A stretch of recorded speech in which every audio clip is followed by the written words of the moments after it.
नमस्कार। पक्ष विपक्ष में आप सभी का स्वागत है। मैं हूं आपके साथ नलिनी सिंह पालीवाल। छठे चरण के चुनाव से पहले चुनाव आयोग ने बीजेपी और कांग्रेस को सशस्त्र बलों और धार्मिक सांप्रदायिक आधार पर बयानों पर लगाम लगाने की हिदायत दी है। बावजूद इसके बयानों की बाढ़ थमते नजर नहीं आ रही है। तो वहीं पीएम मोदी अपनी हर रैलियों में हिंदू मुसलमान कर रहे हैं, तो वहीं कांग्रेस के नेता राहुल गांधी सेना की अग्निवीर योजना पर सवाल उठा रहे हैं। वहीं कई अव्यवहारिक दावे भी किए जा रहे हैं। तो बता दूं कि गुरुवार को पीएम मोदी ने पंजाब में रैली के दौरान दावा किया कि वो अगर 1971 के युद्ध के समय पीएम होते तो 90,000 पाकिस्तानी सैनिकों के बदले करतारपुर साहब पाकिस्तान से ले लेते।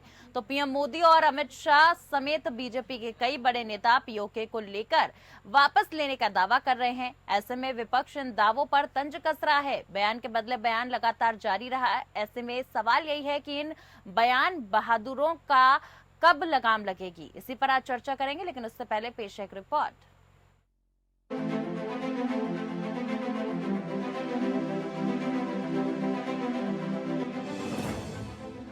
छठे चरण के चुनाव से पहले बयानों की बौछार हो रही है। सियासी बयान बहादुरों के बीच इस बात की जंग छिड़ी है कि कौन कितना बड़ा दावा कर सकता है। चुनाव आयोग ने स्टार प्रचारकों के बयान पर आपत्ति जताई और बुधवार को एक निर्देश में सत्तारूढ़ बीजेपी के नेताओं को धार्मिक और सांप्रदायिक आधार पर भाषण से परहेज करने का निर्देश दिया। तो वहीं विपक्षी कांग्रेस को भी आयोग ने सशस्त्र बलों की सामाजिक आर्थिक संरचना पर संभावित विभाजनकारी बयान देने से परहेज करने को भी कहा। लेकिन बयानों की बाढ़ थम नहीं रही है। पीएम मोदी अपनी हर रैलियों में हिंदू मुसलमान कर रहे हैं, तो वहीं कांग्रेस नेता राहुल गांधी सेना की अग्निवीर योजना पर सवाल उठा रहे हैं। राहुल ने दावा किया कि अगर उनकी पार्टी सत्ता में आई तो अग्निवीर योजना को फाड़कर रद्दी में फेंक देंगे। इस अग्निवीर को ना शहीद का दर्जा मिलेगा, ना पेंशन मिलेगी, ना कोई सुविधा मिलेगी, ना कैंटीन मिलेगी। ये योजना नरेंद्र मोदी की योजना है, ये सेना की योजना नहीं है। सेना इसे नहीं चाहती है, ये पीएमओ से योजना बनाई गई है। तो मैं पहली बात आपको कहना चाहता हूं, इंडिया की सरकार आएगी, अग्निवीर योजना को उठाकर हम कूड़ेदान में फेंक देंगे। तो पहली बात आपसे कहना चाहता हूं, अग्निवीर योजना को हम फाड़ फूड़ के कूड़ेदान में डालने जा रहे हैं। मीडिया में आपको एक तरफ नरेंद्र मोदी का चेहरा तो दूसरी तरफ अंबानी की शादी, 8 करोड़ रुपए वाली घड़ी। ये लोग सच्चे मुद्दे नहीं उठाते हैं। ये 2-3 अरबपतियों के काम करते हैं। तो कहना पड़ता है मीडिया के मित्र, मगर है नहीं ये। अब प्रधानमंत्री नरेंद्र मोदी ने गुरुवार को पंजाब में पहली चुनावी रैली में कांग्रेस पर हमला बोला कि 1971 के भारत पाक युद्ध के समय मोदी पीएम होता तो करतारपुर साहब भारत में होता। प्रधानमंत्री नरेंद्र मोदी ने कहा कि कांग्रेस ने 70 साल पहले देश का ऐसा बंटवारा किया कि दूरबीन से करतारपुर साहब के दर्शन करने पड़ते थे। बांग्लादेश की लड़ाई में 90,000 से ज्यादा पाक सैनिक सरेंडर कर हमारे कब्जे में थे। उन्होंने कहा कि उस समय मोदी होता तो करतारपुर साहब लेकर ही पाकिस्तान के सैनिकों को छोड़ता। मैं कांग्रेस वालों को कहता हूं कि जब बांग्लादेश की लड़ाई हुई, 90,000 से ज्यादा पाकिस्तान के सैनिक सरेंडर कर चुके थे। 90,000 से ज्यादा पाकिस्तानी सैनिक हमारे कब्जे में थे। हुकुम का पत्ता हमारे हाथ में था। और साथियों, मैं विश्वास से कहता हूं, अगर उस समय मोदी होता तो मैं इनसे करतारपुर साहब लेकर के रहता, तब जाकर के उनको जवानों को छोड़ता। वहीं पीएम मोदी, अमित शाह और राजनाथ सिंह लगातार दावा कर रहे हैं कि जल्द ही पीओके भारत में शामिल होगा। दावा तो ये भी है कि भारत को कुछ करने की जरूरत नहीं, पीओके के लोग खुद ही भारत में शामिल होने के लिए बगावत कर रहे हैं। वहीं पीएम मोदी ने वाराणसी में दिए गए एक इंटरव्यू में कहा था कि वे बायोलॉजिकल नहीं हैं, बल्कि परमात्मा ने उन्हें सेवा मिशन के लिए भेजा है। उधर कांग्रेस नेता राहुल गांधी ने पीएम का इस बात के लिए मजाक उड़ाया कि उन्हें परमात्मा ने भेजा है। वहीं राहुल ने एक्स पोस्ट में कहा कि प्रधानमंत्री इन दिनों जैसी बातें कर रहे हैं वैसी कोई आम आदमी करे तो उसे मनोचिकित्सक के पास ले जाएंगे। दरअसल चुनावों में जनता को अपने पक्ष में करने के लिए सियासी दल किसी भी हद तक बयानबाजी कर रहे हैं। अब देखना यह है कि मतदान के दिन इनके बयानों पर कैसी प्रतिक्रिया जनता देती है। Bureau report APN. और जिस प्रकार से लगातार बयानबाजियां हो रही हैं, इसी को लेकर आज चर्चा करेंगे। पक्ष विपक्ष में चर्चा के लिए हमारे साथ खास मेहमान जुड़ चुके हैं। सबसे पहले आप सभी का उनसे परिचय करा दूं। हमारे साथ भारतीय जनता पार्टी के प्रवक्ता राकेश पोद्दार जी जुड़े हैं, तो वहीं हमारे साथ कांग्रेस के प्रवक्ता तमजीद अहमद जी जुड़े हैं। आज इस बेहद अहम मुद्दा में चर्चा में आप लोग हमारे साथ जुड़ चुके हैं। आप दोनों का बहुत बहुत स्वागत है। सबसे पहला तमजीद भी मेरा आपसे ही सवाल है, जिस प्रकार से देखिए पीएम ने एक वक्तव्य दिया कि अगर 1971 के भारत पाक युद्ध के समय मोदी पीएम होते तो फिर करतारपुर साहब जो है वो भारत में होता। देखिए, प्रधानमंत्री मोदी जी इस समय क्या बयान दे रहे हैं या उनकी टीम क्या वर्कआउट कर रही है वही जानते हैं। ये तरीके की बयानबाजी प्राइम मिनिस्टर कर रहे हैं, निश्चित रूप से उन्हें खुद जब वो उस वीडियो को देखते होंगे तो उन्हें खुद समझ में नहीं आता। बहुत सारी बातें की जा सकती है कि 2014 में मोदी जी प्राइम मिनिस्टर न बनते तो हो सकता है 2 करोड़ रोजगार मिल जाता होता लोगों को, हो सकता है 2-2 लाख रुपए सभी से मिलना शुरू हो जाता, हो सकता है बहुत सारे महंगाई कम करने के साधन किए जा सकते हैं। तो पीछे देखने की बात करेंगे तो बहुत सारी बातें होंगी। मुद्दा ये नहीं है, मुद्दा ये है कि इस समय पूरे देश में सिर्फ एक लहर है, कश्मीर से कन्याकुमारी तक सिर्फ बदलाव की लहर चल रही है। इस लहर को प्रधानमंत्री जी महसूस कर रहे हैं। अब आप बताइए, प्रधानमंत्री जी कभी ये बयान देते हैं कि उनको परमात्मा ने भेजा है, बायोलॉजिकल नहीं है। मतलब कैसी कैसी बातें वो कर रहे हैं, तो आप समझ सकते हैं कि ये तो सारे बयान हताशा के बयान है। उन्हें पता है, उन्हें एहसास है कि क्या होने जा रहा है 4 जून को। उन्हें पता है कि 4 जून को एक भयंकर बदलाव होने जा रहा है, एक आंधी चल रही देश के अंदर, अंडर करंट चल रहा है देश के अंदर भारतीय जनता पार्टी को हराने का। तो किसी भी तरीके से कुछ भी बयान देके चर्चा में बने रहना इस वक्त प्रधानमंत्री जी का सिर्फ यही एक मकसद है कि किसी भी तरीके से कुछ ऐसा बयान दो जिससे शाम को हम लोग उस पर चर्चा कर सके, मुद्दों की बातों को हटाया जा सके। लेकिन हम आप भले बात न करें, लेकिन देश की जनता से मुद्दों पर वो बात कर रही है। वो बात कर रही है कि जो कांग्रेस पार्टी ने जो 30 लाख नौकरियों की बात की उससे बात कर रही है, वो इस बात की बात कर रही है कि जिस तरीके से 1 लाख रुपए सालाना देने की बात कर रही है उससे बात कर रही है। तो देश की जनता बहुत समझदार हो चुकी है। हम आप कुछ भी बहस करते रहे लेकिन वो मुद्दों पे। प्रधानमंत्री जी भले कितनी भी कोशिश कर ले मुद्दों से डाइवर्ट करने का, ठीक है मीडिया में हम लोग बहस कर सकते हैं, लेकिन लोगों तक ये बात पहुंच चुकी है कि भारतीय जनता पार्टी में पिछले 10 साल में देश के अंदर कुशासन का एक चक्र रचा, जिसके वजह से देश के अंदर भयंकर बेरोजगारी आई, जिसकी वजह से देश के अंदर भयंकर महंगाई आई, जिसकी वजह से देश के अंदर भयंकर सामाजिक असमानता पैदा हुई। ये सारे मुद्दे हैं। तो इसी मुद्दों पर चुनाव प्रधानमंत्री जी बोलते रहे, कुछ भी बोलते हैं, उनकी बातों को लोगों ने वैसे भी गंभीरता से लेना बंद कर दिया है। अब प्रधानमंत्री जी के बयानों पर हम चर्चा कर सकते हैं, लेकिन देश की जनता उसको गंभीरता से नहीं लेती है।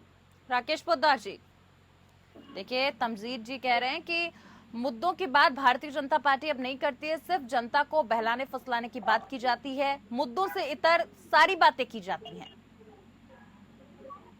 देखिए नलिनी जी, मैं स्पष्ट रूप से कहना चाहता हूँ कि देश में ऐसी आंधी चल रही है कि 4 जून को गांधी परिवार को सत्ता क्या देश से भी बाहर निकालने की कोशिश किया जाएगा जनता के द्वारा, 140 करोड़ जनता के द्वारा। पहला। दूसरा, इन्होंने कहा कि मोदी जी को जनता चाहती नहीं है, पहचानती नहीं। मैं कहना चाहता हूँ कि जनता इनको चाहती है और पहचानती है। जहाँ भी देखते होंगे कि देश के प्रधानमंत्री रैली करने जाते हैं, वहाँ भीड़ की संख्या 10 लाख, 5 लाख, 4 लाख आदमी आते हैं और एक दिन में एक प्रदेश में 4-4 रैलियां होती है, जहाँ संख्याओं की संख्या भीड़ की भीड़ उम्र का आती है। माननीय प्रधानमंत्री जी की बातों से गंभीर रूप से नलिनी जी लेते हैं। और मैं आपको उससे कहना चाहता हूँ, 1942 में ही हमारे पंडित जवाहरलाल नेहरू जी की मंशा थी कि देश का बंटवारा हो। मैं और बात कहना चाहता हूँ, मैंने भारतीय जनता पार्टी नहीं बोले, राम मनोहर लोहिया जी जो समाजवादी थे, समाजवाद के नेता थे, उन्होंने अपनी किताब में डायवर्सन में लिखा कि जिन्ना साहब थे और उसके बाद अब्दुल गफ्फार साहब थे और उसके बाद पटेल साहब थे। तो सभी लोगों ने बैठे हुए थे और महात्मा गांधी जी बैठे हुए थे। इन लोग की मंशा थी कि देश का बंटवारा हो, देश का बंटवारा हुआ। मैं कहना चाहता हूं कि अगर देश के अंदर देश का प्रथम प्रधानमंत्री अगर जिन्ना बन जाता तो क्या होता। इनकी मंशा उसी टाइम जाग गई थी कि मैं देश का पहला मंत्री बनूं, इतिहास में मेरा नाम लिखा जाए, इसीलिए मैंने लेकिन राकेश पोद्दार जी देखिए, चुनावों में चुनाव बयानबाजियां होना कोई नई बात नहीं है, लेकिन चुनाव आयोग बार बार दोनों ही पार्टियों को चेता रहा है कि किसी भी प्रकार से सशस्त्र बलों, धार्मिक सांप्रदायिक आधार पर बयानों पर लगाम लगाई जाए। उसके बावजूद भी दोनों ही पार्टियों के अगर मुख्य नेताओं की बात करूं तो टीका टिप्पणी उसी आधार पर हो रही है। एक तरफ से धर्म के आधार पर हो रही है तो दूसरी तरफ से बयानबाजियां जो हैं वो सशस्त्र बलों के हिसाब से हो रही हैं। ऐसे में क्या आप लोग चुनाव आयोग को अब सीरियस नहीं ले रहे हैं क्या? नलिनी जी, मैं स्पष्ट रूप से भारतीय जनता पार्टी का बयान नहीं होता।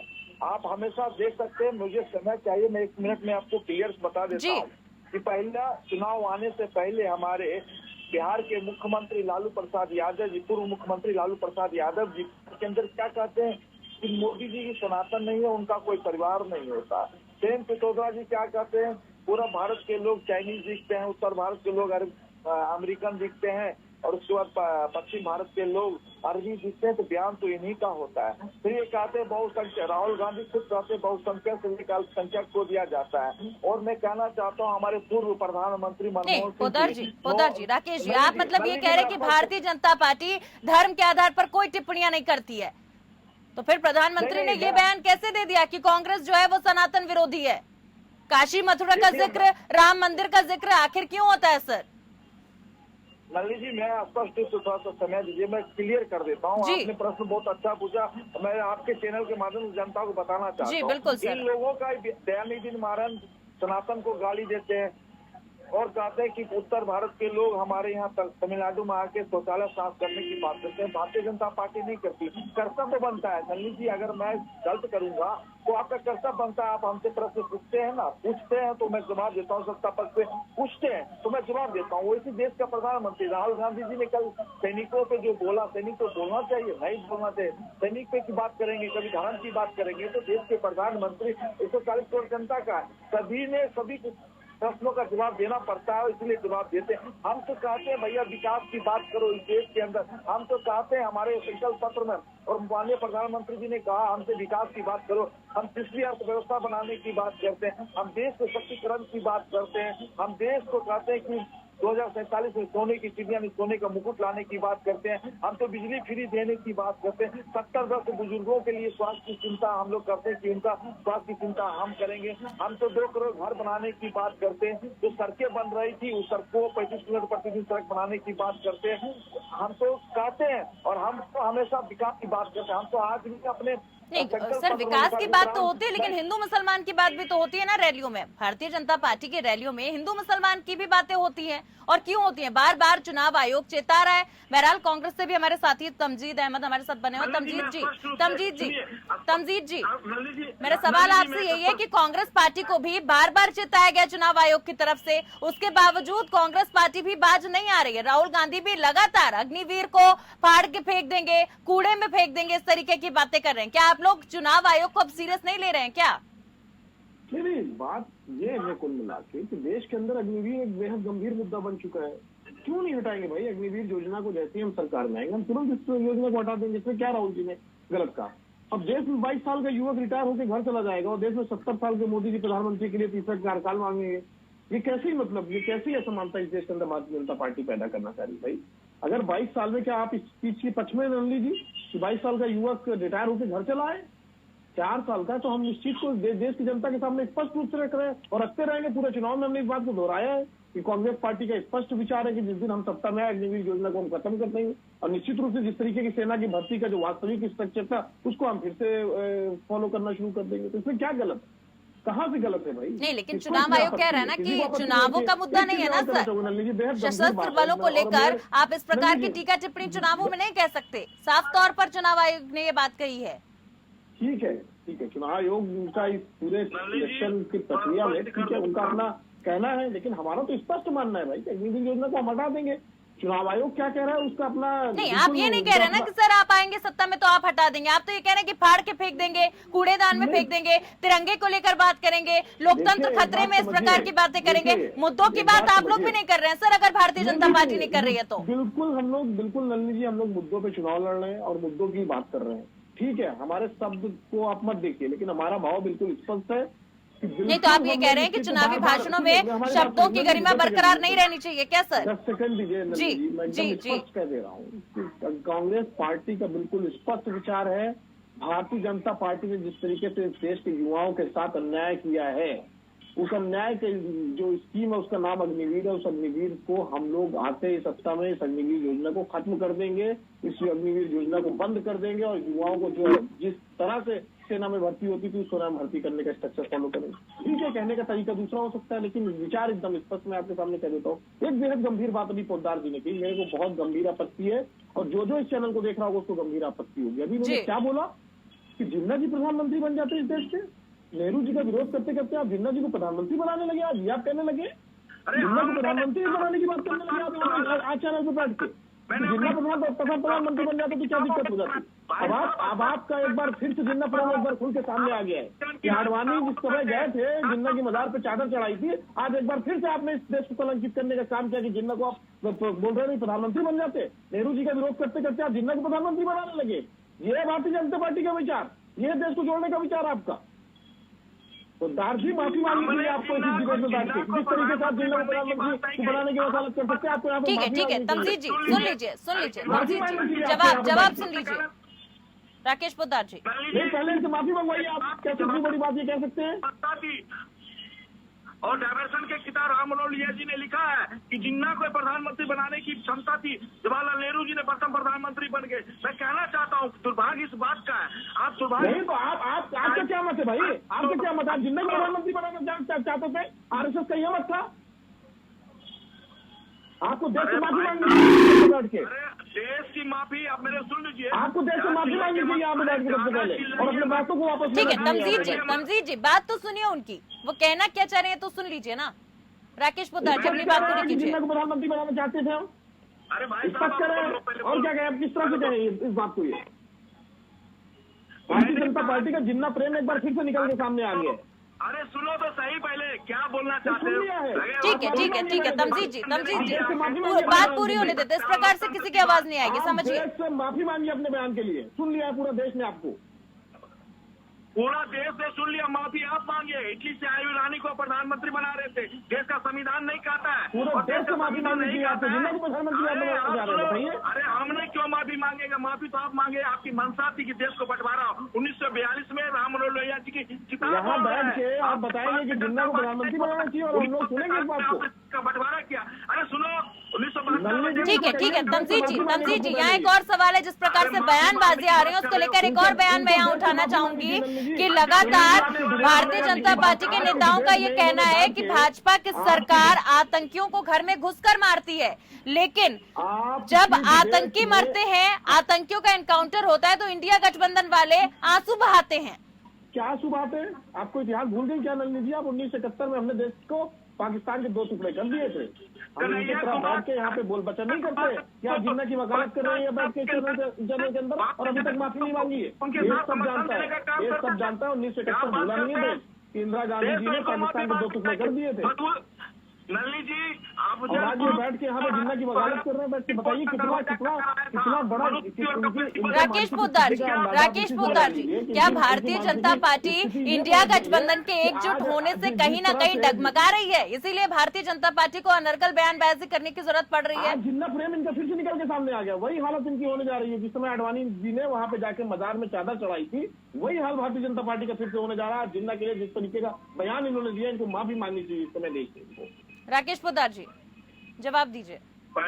देखिए, अगर बोलने के लिए दिया जाएगा तो बोलूंगा, नहीं जी तो बिल्कुल, अपना पक्ष रखिए सर। मैंने कहा देश के सामने, जनता के सामने स्पष्ट रूप से कहना चाहता हूं कि मैंने कहा कि 1942 में राम मनोहर लोहिया जी की किताब थी। उन्होंने कहा कि जवाहरलाल नेहरू जी की मंशा थी कि देश का बंटवारा हो। बाबा साहब अम्बेडकर ने भी कहा और 1947 में देश का बंटवारा करने वाला मैं आरोप लगाता हूं कि जवाहरलाल नेहरू का देन है, जवाहरलाल नेहरू का देन है। ये लोग क्या बोलेंगे? और अफजल गुरु और इसके लिए कसाब के लिए रात को 12 बजे सुप्रीम कोर्ट का दरवाजा खटखटाते हैं। कौन है? कसाब के लिए दरवाजा खटवाते हैं। मनोज सिंघवी है, कपिल सिब्बल है, क्या बताएंगे? आतंकवादी के लिए दरवाजा खटखटाते। ये लोग कहते देश से इनको माफी मांगनी चाहिए। राहुल गांधी मनमोहन सिंह जी के अड्डा देश फाड़ने वाले लोग, अग्निवीर सेना पे आवाज उठाने वाले लोग ऐसी बातें करते, देश से इनको माफी मांगनी चाहिए। ये क्या बोलते हैं?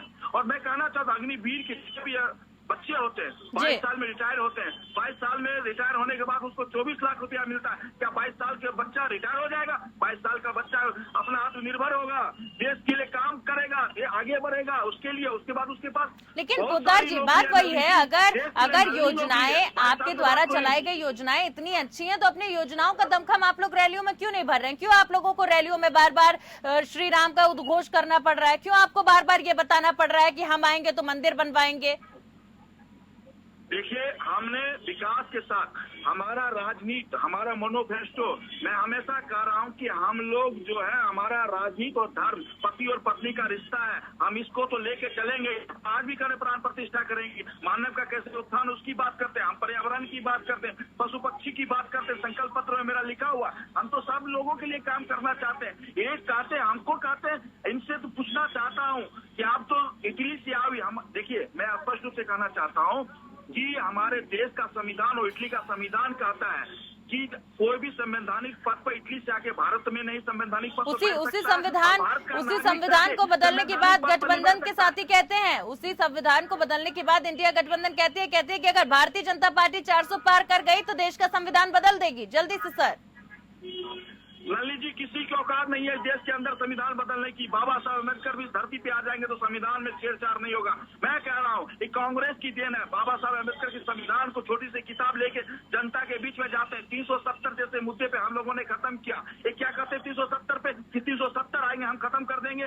भैया बताओ, एक विधान, एक संविधान, एक निशान पे हम देश को आगे ले जाना चाहते हैं। क्या लाल चौक पे झंडा तिरंगा फहरता है इनको दुख होता है? शर्म आनी चाहिए इनको। माफी मांगो देश के अंदर 370 जैसे मुद्दे पे तिरंगे पे उंगली उठाने वाले लोग, शर्म करो। इसको शर्म नहीं आती है? क्या बोलेंगे ये हमसे? इनको शर्म आती है? आपके सामने 370 की बात राहुल गांधी करते हैं कि हम 370 खत्म कर देंगे। देश का दुर्भाग्य है, कैसे राजनीतिक पार्टी और राहुल गांधी जैसे इस देश का नौजवान है, क्या बोलेंगे? तिरंगा के बारे में बोलते हैं कि लाल चौक पे तिरंगा फहरता है, इनको शर्म आती है? इनको तसल्ली नहीं होती तिरंगा? तमजीद जी जल्दी से होना चाहिए। नहीं, देखिए, मैं इनकी मानसिक स्थिति समझ सकता हूँ, जो हालत मेरी मानसिकता ठीक है भाई साहब, आपकी मानसिकता नहीं। आप लोग कांग्रेस पार्टी को बार बार सबकी मानसिक स्थिति समझने की क्यों जरूरत पड़ रही है? सर, कभी प्रधानमंत्री की मानसिक स्थिति आप लोग समझने की कोशिश करते हैं, कभी प्रधानमंत्री को मनोचिकित्सक के पास भेजने की बात करते हैं, कभी आप दूसरे प्रवक्ताओं को मनोचिकित्सक और मानसिक स्थिति समझने की बात करते हैं। वजह समझिए, अगर नलिनी जी मैं आपकी डिबेट में बैठा हूँ और मैं कह दूँ आपको, ठीक है राकेश पोद्दार जी, वक्त की कमी है, जल्दी से तमजीद जी को उनकी बात पूरी करने मैं देते आपके हैं। सामने बैठा हूँ डिबेट में और मैं कह दूँ आपको कि मैं बायोलॉजिकल नहीं हूँ, मैं अवतरित होकर आया हूँ, तो आप मुझको क्या कहेंगी कि जाके एक बार मनोचिकित्सक को दिखलाओ? यही बात अगर प्रधानमंत्री जी कह रहे हैं तो हम क्यों नहीं ये सवाल खड़ा करेंगे? भाई वो बायोलॉजिकल नहीं है, आप मानती हैं क्या? या पोद्दार जी मानते हैं वो बायोलॉजिकल नहीं है, वो अवतरित हुए हैं? क्या मजाक कर रहे हैं इस पूरे चुनाव के अंदर भारतीय जनता पार्टी के नेता? उन्हें पता है नलिनी जी कि 4 जून को इनके जो जमीन के नीचे पैर के नीचे से जमीन खिसक चुकी है। पोद्दार जी यहाँ बैठ के अब जिन्ना की को वकालत करने लगे चैनलों पे जाके कि जिन्ना को प्रधानमंत्री बना देते। कैसे बना देते भाई? आरएसएस बना देता, आरएसएस के हाथ में दम बना देता, भाजपा के हाथ में बना देता। आप बैठ के आ गए कि जिन्ना को प्रधानमंत्री बना देंगे, हम बर्दाश्त करेंगे? यहाँ बैठ के आप इस तरह की बातें करेंगे और आप यहाँ पे बैठ के जिन्ना की वकालत करेंगे और हम आपकी मानसिक स्थिति को सवाल नहीं उठाएंगे। हम तो कहते हैं आप यहाँ पे बैठ के मानसिक स्थिति पे सवाल। ठीक है, लेकिन बात वही है ना सर कि विकास की बात कब होगी, मुद्दों की बात क्या होगी? 5 चरणों के मतदान गुजर गए, 2 चरणों के मतदान बचे हैं। ऐसे में लगातार जिन बातों का जिक्र होता है वो है मंदिर, मस्जिद, साथ ही साथ संविधान खतरे में है। मुद्दे की बात क्या है सर? नलिनी जी, संविधान खतरा में है, ये बहुत बड़े मुद्दे की बात है। सारे मुद्दे की बात संविधान कैसे खतरे में? मैं बता रहा हूँ ना आपको नलिनी जी, ये मैं नहीं कह रहा हूँ, ये भारतीय जनता पार्टी के नेताओं ने लगातार बयान दिया है और भारतीय जनता पार्टी के नेताओं के ऊपर कोई सुन लीजिए, थोड़ा तकलीफ होगी आपको। यही मानसिक स्थिति की बात कर रहा था, इसी मानसिक स्थिति की बात कर रहा था, इसी मानसिक स्थिति की बात कर रहा था मैं। यही मानसिक। ठीक है तमजीद जी, इस तरीके की टिप्पणियां नहीं।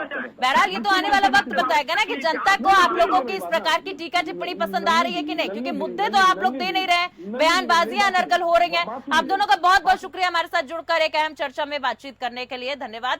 आपको बता दें जिस प्रकार से लगातार चुनावी माहौल में लगातार कहीं कभी पक्ष तो कभी विपक्ष एक दूसरे पर बयानबाजियां कर रहा है। आखिर इन बयानबाजियों का जनता पर क्या असर पड़ता है, जनता किस आधार पर इस बार अपनी सरकार बनाएगी, ये तो आने वाला वक्त यानी कि 4 जून बताएगा। बहरहाल फिलहाल के लिए इस डिबेट में मेरे साथ बस इतना ही। नमस्कार।